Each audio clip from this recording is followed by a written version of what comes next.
The morning mist hung low over Windsor Castle as the first rays of sunlight painted the ancient stone walls in golden hues. Lady Catherine Pemberton stood at her bedroom window, watching the steady stream of black vehicles arriving through the castle gates. Her hands trembled slightly as she adjusted her black morning dress, knowing that today would be unlike any other day in her 30 years of service to the royal household. Down in the castle courtyard, footmen moved with practiced precision, their faces solemn as they carried out final preparations. The sound of horses' hooves echoed against the cobblestones as the ceremonial carriages were brought forward from the royal mews. Each carriage gleamed despite the overcast sky, polished to perfection for this most important of occasions. Prince Edward arrived at dawn, his face drawn with grief, but maintaining the composure expected of royalty. He stepped from his Bentley with military bearing, his black uniform adorned with the medals and ribbons earned through decades of service. The castle staff bowed respectfully as he passed, their own eyes reflecting the sorrow that had settled over the nation like a heavy blanket. Inside the state apartments, Queen Isabella sat in her private chambers, surrounded by her closest ladies-in-waiting. Her normally vibrant blue eyes were dulled with exhaustion and grief. She had barely slept in the 3 days since receiving the devastating news. Her mother, the beloved Queen Mother Margaret, had passed peacefully in her sleep at the age of 94, leaving behind a legacy that spanned nearly a century of British history. The telephone had not stopped ringing since the announcement. World leaders, heads of state, and dignitaries from every corner of the globe had expressed their condolences and confirmed their attendance at the funeral. The logistics alone were staggering. Security details, diplomatic protocols, and the intricate choreography required to honor a woman who had served as a symbol of strength and continuity for generations. In the castle kitchens, Chef Morrison and his team worked tirelessly to prepare for the hundreds of guests who would gather for the reception following the service. Despite the somber nature of the occasion, tradition demanded that hospitality be maintained at the highest standards. Silver platters were polished, crystal glasses arranged with military precision, and flower arrangements crafted with the skill that had made Windsor Castle renowned for its elegance. Outside the castle walls, the people of Windsor began to gather along the high street. Many had traveled from far distances, bringing flowers, handwritten notes, and small tokens of remembrance. Mrs. Eleanor Hartwell, an elderly woman who had lived in Windsor her entire life, clutched a bouquet of white roses as tears streamed down her weathered cheeks. She remembered meeting the Queen Mother decades ago during a royal walkabout, when the gracious monarch had stopped to speak with her young daughter about her drawings. The castle chaplain, Reverend Thomas Whitfield, made his final preparations in St. George's Chapel. The magnificent Gothic cathedral had witnessed centuries of royal ceremonies, but today felt especially sacred. Sunlight filtered through the ancient stained glass windows, casting rainbow patterns across the stone floors where kings and queens had walked for over 800 years.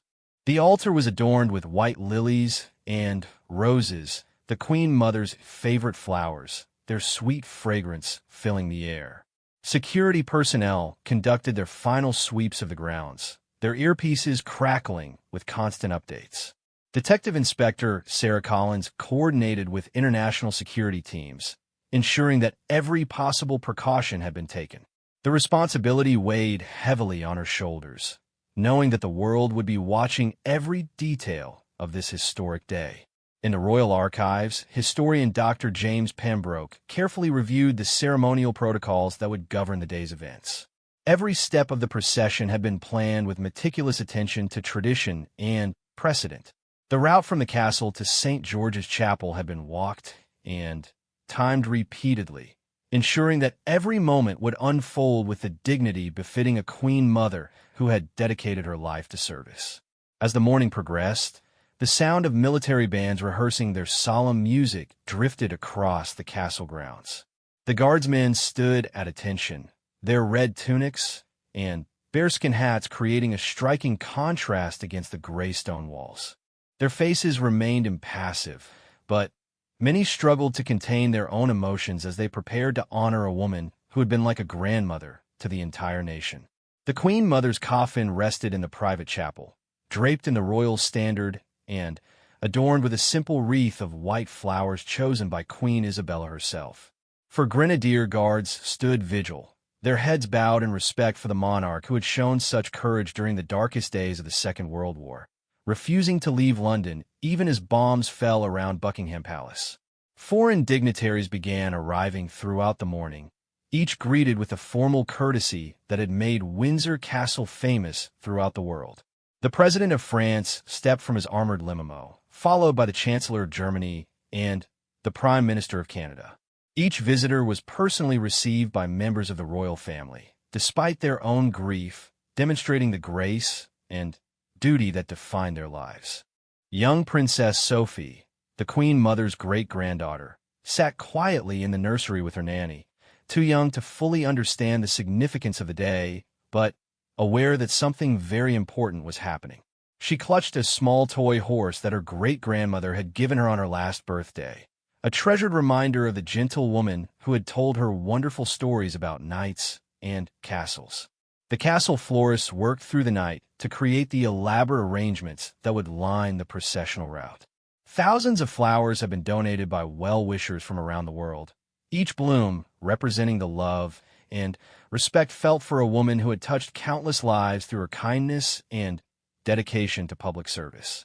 As noon approached, the atmosphere within the castle became increasingly charged with anticipation and emotion. Staff members who had served the Queen Mother for decades struggled to maintain their composure while ensuring that every detail met her exacting standards. She had always insisted that duty came first, and they were determined to honor her memory by executing the day's events flawlessly. The Queen Mother's personal secretary, Miss Victoria Ashworth, stood in the hallway outside the private chapel, holding a leather-bound book containing decades of correspondence from grateful subjects around the world. Letters from children she had met during royal visits, thank-you notes from charities she had supported, and countless expressions of gratitude for her unwavering service to the Crown and Commonwealth. The bells of St. George's Chapel began their slow, measured toll, their ancient bronze voices carrying across the Thames Valley and beyond. The sound seemed to awaken something deep within the hearts of all who heard it, a recognition that they were witnessing the end of an era and the beginning of a new chapter in the long story of the British monarchy. The great oak doors of the private chapel opened with a solemn creak that echoed through the stone corridors of Windsor Castle. 8 grenadier guards, chosen for their exemplary service and unwavering dedication, stepped forward to assume their sacred duty as pallbearers. Their white gloves contrasted sharply against their ceremonial red tunics as they approached the coffin with measured steps, each footfall echoing the gravity of the moment. Colonel James Fairfax, who had served as the Queen Mother's private equerry for 15 years, stood at attention as he watched the guards carefully position themselves around the casket. His mind drifted to the countless times he had accompanied the Queen Mother on official engagements, marveling at her ability to remember names and faces even in her later years. She had possessed an extraordinary gift for making every person she met feel as though they were the most important individual in the room. The royal standard was adjusted one final time, its rich colors, the deep red of England, the blue and white of Scotland, and the green of Wales, creating a magnificent canopy over the simple oak coffin. The Queen Mother had specifically requested simplicity in her funeral arrangements, preferring that attention be focused on the institution of monarchy rather than personal glorification. Even in death, she continued to put duty before self. Queen Isabella emerged from her private chambers, accompanied by Prince Edward and other senior members of the royal family. Her black coat dress was elegantly cut, but understated, adorned only with her late mother's pearl necklace and a small diamond brooch that had belonged to Queen Victoria. The weight of the crown jewels seemed insignificant compared to the emotional burden she carried as she prepared to bid farewell to her beloved mother. The procession began to form in the courtyard, with military precision that would have made the Queen Mother proud. She had always admired the discipline and dedication of the armed forces, having served as colonel-in-chief of numerous regiments throughout her long life. The sounds of boots on cobblestones and the gentle snorting of ceremonial horses created a rhythm that seemed to pulse with the heartbeat of the nation. Thousands of mourners lined the streets beyond the castle gates, their faces turned upward toward the ancient walls where history was unfolding. Many held small Union Jack flags, while others clutched flowers or photographs of the Queen Mother taken during her many decades of public service. The crowd remained remarkably quiet, united in their grief and respect for a woman who had embodied the very best qualities of British character. Inside St. George's Chapel, the congregation began to take their seats. World leaders sat alongside members of the royal family, while representatives from the hundreds of charities the Queen Mother had supported filled the remaining pews. The Archbishop of Canterbury, Dr. Michael Hampton, reviewed his notes one final time, knowing that his words would be heard by millions around the world and must capture the essence of a life devoted to service and sacrifice. The Queen Mother's lady-in-waiting, Dame Margaret Thornton, struggled to maintain her composure as she remembered the woman who had been not just her employer, but her closest friend for over 4 decades. She recalled late evening conversations in the Queen Mother's private sitting room, where they would discuss everything from state affairs to the latest novels, the Queen Mother's quick wit and sharp intelligence remaining undimmed even as her body grew frail. Television crews from around the world had positioned their cameras along the processional route, ensuring that every moment would be captured for posterity. The BBC's veteran royal correspondent, Sir David Matthews, prepared to narrate the proceedings with the dignity and respect they deserved. He had covered royal events for 30 years, but nothing had prepared him for the emotional weight of this particular day. The castle's head groom, Thomas Mackenzie, made final adjustments to the harnesses of the Windsor gray horses that would pull the gun carriage bearing the Queen Mother's coffin. These magnificent animals had been bred specifically for ceremonial occasions, their calm temperament and elegant bearing making them perfect for such solemn duties. Each horse seemed to sense the importance of their role, standing perfectly still as their ceremonial tack was inspected one last time. Prince William and Prince Harry, both in their military dress uniforms, stood ready to walk behind their great-grandmother's coffin. Despite their young ages, they understood the historical significance of the moment and the responsibility they bore as future guardians of the monarchy. Their presence represented the continuity that had always been central to the Queen Mother's understanding of royal duty. The Dean of Windsor, Very Reverend Peter Sullivan, conducted a final blessing in the private chapel before the coffin would begin its journey to St. George's Chapel.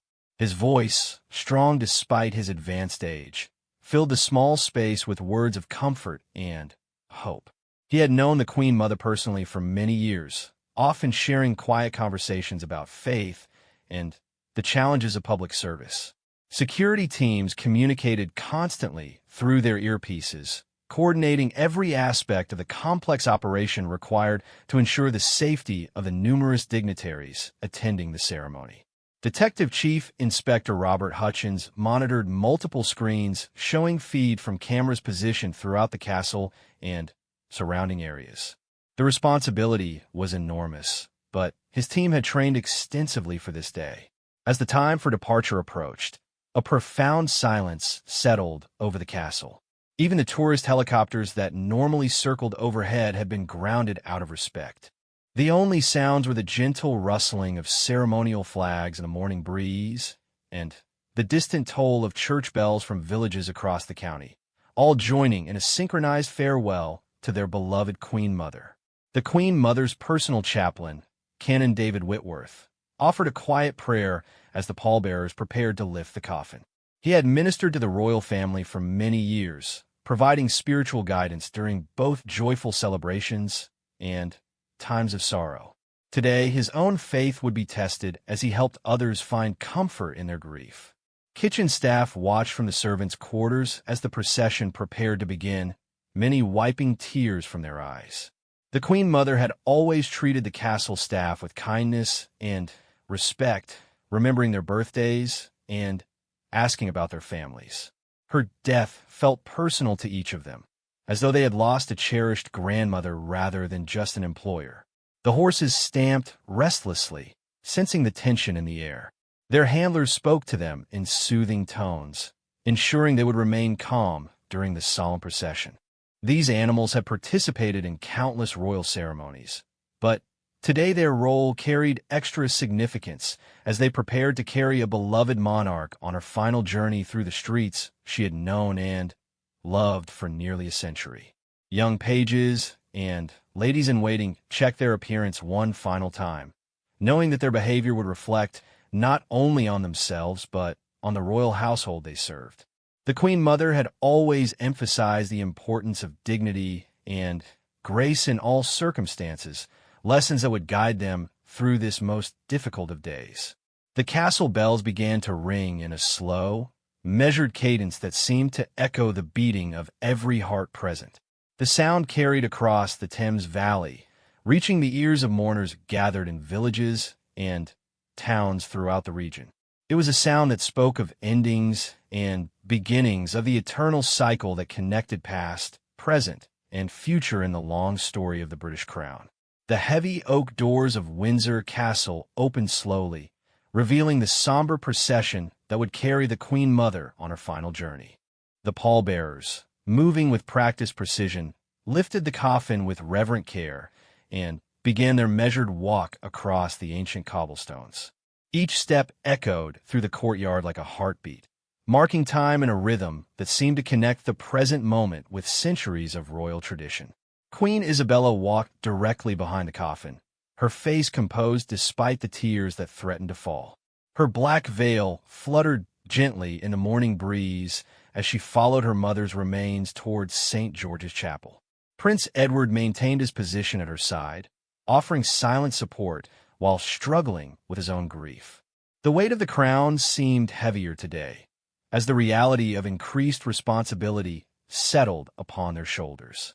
The streets of Windsor had been transformed into a corridor of mourning and remembrance. Thousands of people stood in absolute silence, many clutching flowers or small photographs of the Queen Mother taken during her countless public appearances over the decades. Mrs. Emily Davidson, a retired schoolteacher from nearby Eton, held a single red rose and remembered the day 40 years ago when the Queen Mother had visited her classroom and listened patiently as each child recited a poem. The gun carriage, pulled by 6 magnificent Windsor gray horses, moved at a stately pace through the castle gates and onto the high street. The horses' hooves created a steady rhythm against the pavement, their ceremonial harnesses gleaming despite the overcast sky. Captain Richard Thornfield, master of the Royal Horse Artillery, rode alongside the procession, ensuring that every detail of the military escort maintained the highest standards of precision and dignity. Television cameras captured every moment for broadcast around the world, but the technology seemed almost intrusive against the timeless nature of the ceremony. Millions of viewers watched in respectful silence as the procession wound its way through streets that had witnessed similar scenes for centuries. The continuity of tradition provided comfort to a nation struggling to accept the loss of a woman who had been a constant presence throughout their lives. Behind the royal family, representatives from the Commonwealth nations walked in careful formation.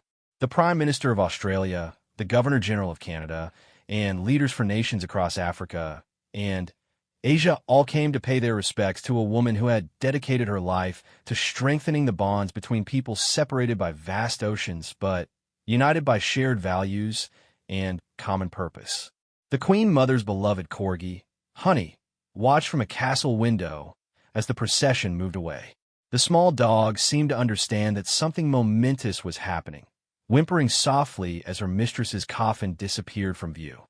Lady Margaret Sinclair, the Queen Mother's companion for many years, gently stroked the dog's head while fighting back her own tears, remembering countless walks through the castle grounds with both the Queen Mother and her faithful canine friends. Street vendors had closed their shops out of respect, while pub owners stood in their doorways with heads bowed as the procession passed. The normal bustle of Windsor High Street had been replaced by an almost sacred silence, broken only by the sound of military bands playing funeral marches with haunting beauty. The music seemed to float on the air, carrying with it the collective grief of an entire nation. Children pressed against the barriers that lined the route, many too young to fully understand the significance of the day, but sensing the solemnity of the occasion. 7-year-old Sophie Brennan held her father's hand tightly as she watched the beautiful horses pass by, their black plumes nodding with each step. Her grandmother had told her stories about meeting the Queen Mother during the war, when the royal family had refused to leave London despite the bombing raids.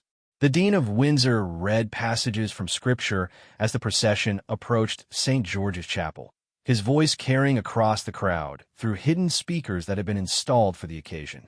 The ancient words provided comfort to believers and non-believers alike, speaking to universal themes of love, service, and the hope that transcends death. The Queen Mother's own deep faith had sustained her through decades of public service and personal trials. Security personnel maintained their vigilant watch from rooftops and concealed positions throughout the route. Detective Inspector Sarah Williams coordinated with international security teams through her earpiece, ensuring that the complex operation proceeded without incident. The responsibility was enormous, given the number of world leaders present, but the meticulous planning had prepared them for every conceivable scenario. Members of the Household Division marched alongside the gun carriage, their ceremonial uniforms creating splashes of color against the somber black of the mourning dress worn by the royal family. These were soldiers who had served with distinction in conflict around the world. Yet today their most important duty was to honor a woman who had embodied the very best qualities of their nation through her unwavering commitment to duty and service. The Archbishop of Canterbury waited at the entrance to St. George's Chapel, his purple robes billowing slightly in the breeze as he prepared to receive the Queen Mother's coffin. Dr. Michael Hampton had known the Queen Mother personally for many years, often sharing quiet conversations about faith and the challenges of public life. Today, he would need to find words that captured the essence of a life lived in service to others. Photographers documented every moment with the respect demanded by the occasion, their cameras clicking softly as they captured images that would become part of history. The contrast between the ancient Gothic architecture of the chapel and the modern world watching through television screens created a powerful reminder of the Queen Mother's role as a bridge between past and future. As the procession approached the chapel steps, the bells of St. George's began to ring out in celebration of a life well lived. The sound echoed across the Thames Valley, reaching villages and towns where church bells joined in the tribute. It was a sound that spoke of continuity and hope, of the enduring values that the Queen Mother had represented throughout her remarkable life. The gun carriage came to a gentle stop at the base of the chapel steps, where additional pallbearers waited to carry the coffin into the sacred space where kings and queens had worshipped for centuries. The horses stood perfectly still, as though they too understood the gravity of the moment and their role in this final act of public service by a woman who had given her life to her people. Flower petals, thrown by children in the crowd, drifted gently through the air and settled on the pavement around the gun carriage. The simple gesture somehow captured the love and gratitude felt by ordinary people for a woman who had never forgotten her own common touch despite her royal status. These were the moments that would be remembered long after the formal ceremonies had ended. The Queen Mother's standard bearer, Captain William Roberts, held the flag that had flown over her official residences throughout her life. Today, it would be lowered for the final time as she entered St. George's Chapel for her funeral service.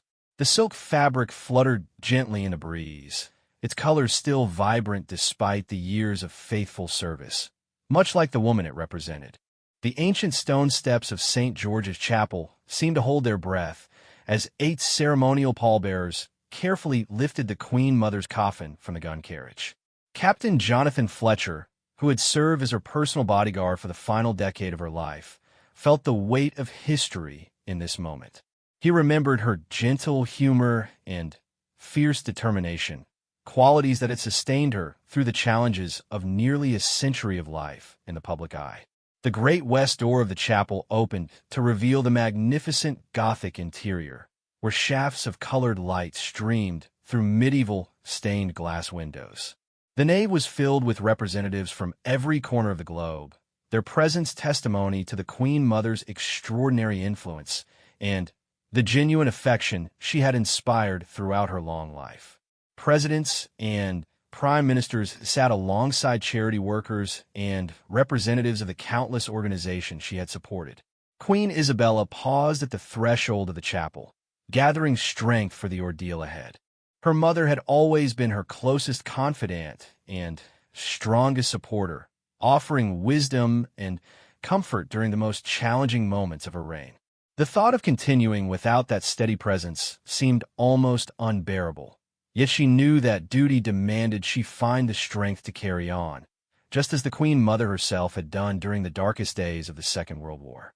The choir of St. George's Chapel, renowned throughout the world for their musical excellence, began singing the opening hymn with voices that seemed to soar toward the vaulted ceiling.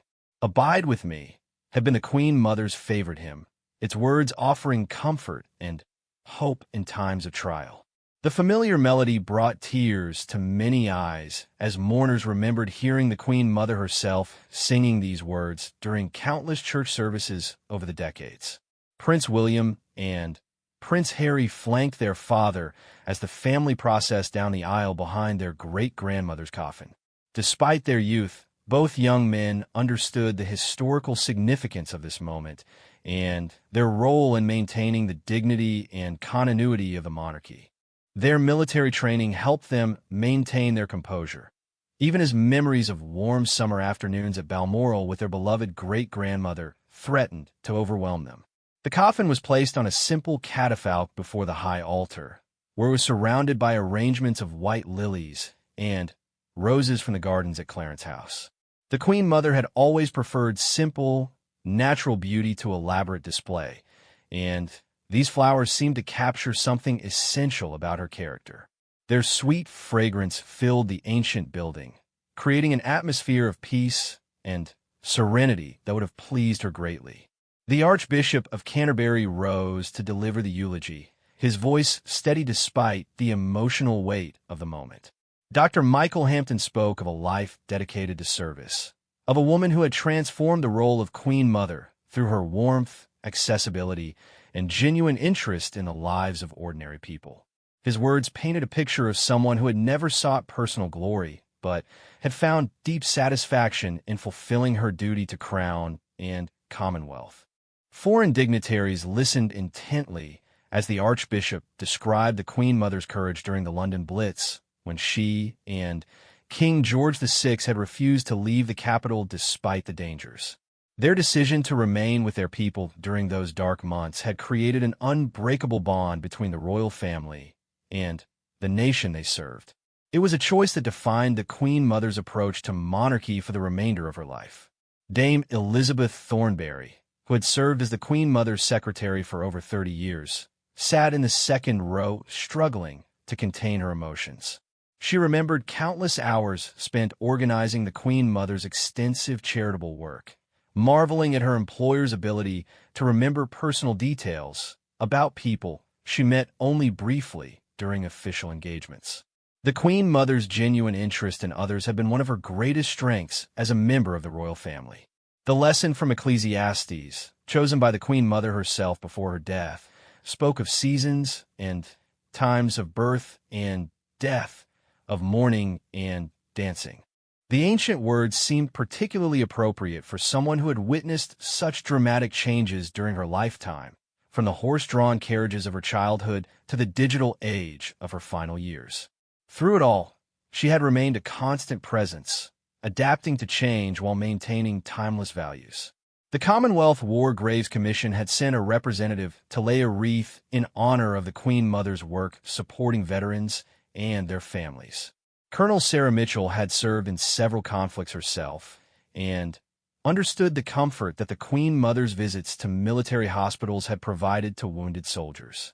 Her presence at their bedsides, her willingness to listen to their stories, and her obvious genuine concern had meant more to these men and women than any medal or official recognition. The congregation joined in singing, "The Lord is my shepherd," their voices united in a hymn that had provided comfort to countless generations. The Queen Mother's own voice had been heard singing these words in parish churches across Britain and the Commonwealth, her participation in local worship services demonstrating her belief that the monarchy must remain connected to the communities it served. Television cameras captured the moment when Queen Isabella placed a single white rose on her mother's coffin, a gesture both deeply personal and symbolically powerful. The simple flower seemed to represent all the love and gratitude that words could not express. Around the world, millions of viewers witnessed this final farewell between mother and daughter, sharing in the royal family's grief while celebrating the remarkable life they were honoring. The children's choir from the royal school near Windsor Castle added their pure, clear voices to the service, singing an anthem composed especially for the occasion. Their youth provided a poignant reminder of the future that the Queen Mother would not live to see. Yet their presence also symbolized the continuity and hope that had always been central to her vision of monarchy's role in society. Representatives from the Royal Regiment of Scotland, of which the Queen Mother had been Colonel-in-Chief for over 50 years, stood at attention during the military prayers. These soldiers had served with distinction in conflicts around the world, always carrying with them the knowledge that their honorary colonel took a personal interest in their welfare and the welfare of their families. Her death marked the end of an era in which royal patronage had genuine meaning and practical significance. The final prayer, offered by the Dean of Windsor, asked for strength for those who mourned and peace for the soul of the departed. Very Reverend Peter Sullivan had known the Queen Mother personally for many years, often discussing with her the challenges of maintaining faith in an increasingly secular world. Her own spiritual depth had been a source of strength not only for herself, but for many others who had sought her counsel during difficult times. As the service drew to a close, the last post was sounded by a lone trumpeter from the household division, the haunting melody echoing through the ancient chapel and reaching the ears of the thousands gathered outside. The sound seemed to carry with it all the grief and gratitude of a nation saying farewell to a woman who had embodied their highest aspirations and deepest values. The coffin remained on the catafalque as the congregation began to file out of the chapel, each person carrying memories of the Queen Mother's impact on their lives and their understanding of what it meant to serve others. The service had been both a farewell and a celebration, a recognition that while they mourned her passing, they also celebrated the extraordinary legacy she had left behind. The great doors of St. George's Chapel closed with a soft echo that seemed to mark the end of one chapter and the beginning of another. Inside the sacred space, the Queen Mother's coffin rested in peaceful dignity as the immediate family gathered for the private committal ceremony that would follow. This intimate moment, away from the cameras and crowds, would allow them to say their personal farewells to a woman who had been the heart and soul of their family for generations. Queen Isabella stood beside her mother's coffin, finally, allowing the tears she had held back throughout the public ceremony to fall freely. Her gloved hand rested gently on the royal standard as she whispered words meant only for her mother's ears. The Queen Mother had been her constant companion through the challenges of reign, offering wisdom gained from decades of royal service and the perspective that came from living through some of the most turbulent periods in British history. Prince Edward stepped forward to place his own tribute on the coffin, a small photograph of his mother taken during happier times at Balmoral, surrounded by her beloved corgi dogs and grandchildren. The informal snapshot captured the warmth and joy that she had brought to family gatherings, far removed from the formal portraits that adorned staterooms and official buildings. This was the woman they would remember, not just the public figure the world had mourned. The Dean of Windsor conducted the brief committal service with quiet dignity, his words offering comfort and hope to a family united in grief. The ancient prayers spoke of resurrection and eternal life, themes that had sustained the Queen Mother's own faith throughout her long journey from young duchess to beloved national treasure. Her spiritual strength had been a cornerstone of her character, providing guidance through personal loss and public challenges alike.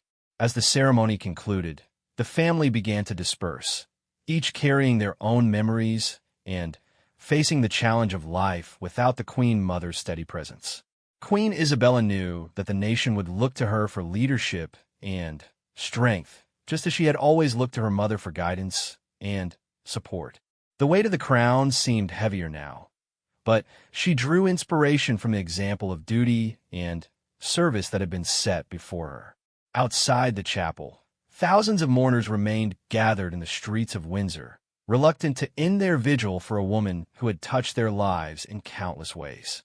Many clutched flowers or small tokens of remembrance, waiting for an opportunity to leave these tributes at the castle gates. The spontaneous outpouring of affection demonstrated the unique place the Queen Mother had held in the hearts of ordinary people throughout Britain and the Commonwealth. Mrs. Dorothy Williams, who had worked as a cleaner at Clarence House for 20 years, wept openly as she remembered the Queen Mother's kindness and consideration for staff members. The royal matriarch had always remembered birthdays and anniversaries, asking about family members by name and taking genuine interest in the lives of those who serve her household. Her death felt like the loss of a cherished grandmother rather than simply the passing of an employer. Television networks around the world continued their coverage as crowds slowly began to disperse from Windsor.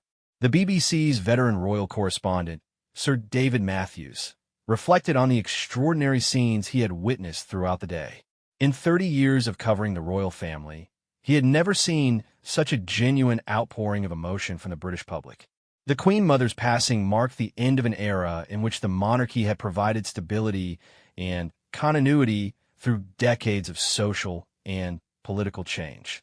The gun carriage that had carried the Queen Mother's coffin stood empty now in the castle courtyard, the Windsor grey horses being led back to their stables by grooms whose eyes were still bright with unshed tears. These magnificent animals had played their part in history with the dignity and grace that characterized everything connected to the royal household. Their role in the day's ceremonies would be remembered alongside the human participants in this historic farewell. In the castle kitchens, staff members began preparing for the reception that would follow the funeral service.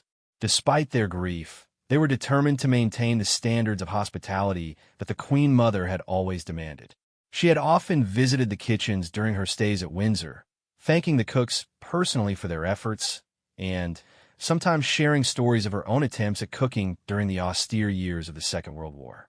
The florists who had created the magnificent arrangements for the service began the delicate task of distributing flowers to local hospitals and nursing homes, following instructions the Queen Mother had left regarding the disposal of funeral flowers. Even in death, she continued to think of others, wanting these beautiful blooms to bring comfort to those facing their own struggles with illness and loss. Foreign dignitaries began their departures from Windsor, each carrying memories of a ceremony that had perfectly captured the essence of British tradition and royal dignity. The President of France remarked to his aide that he had never witnessed such a seamless blend of ancient ceremony and genuine emotion. The Queen Mother's funeral had demonstrated the continued relevance and power of monarchy in the modern world. As evening approached, a profound quiet settled over Windsor Castle. The crowds had dispersed, the cameras had been packed away, and the royal family had retired to their private apartments to grieve in the comfort of familiar surroundings. Yet somehow, the presence of the Queen Mother seemed to linger in the ancient stones and corridors where she had lived and worked for so many decades. In her private study, Queen Isabella sat surrounded by thousands of letters and cards from well-wishers around the world. Each message spoke of lives touched by her mother's kindness, of memories treasured from brief encounters during royal visits, of admiration for a woman who had dedicated her life to service without thought of personal reward. These tributes would provide comfort in the difficult days ahead as the royal family adjusted to life without their beloved matriarch. The Queen Mother's ladies-in-waiting began the somber task of sorting through her personal belongings, each item carrying memories of shared experiences and quiet conversations. Her desk contained hundreds of thank-you notes waiting to be sent to charity organizers and well-wishers, evidence of her meticulous attention to courtesy and personal connection even in her final months of life.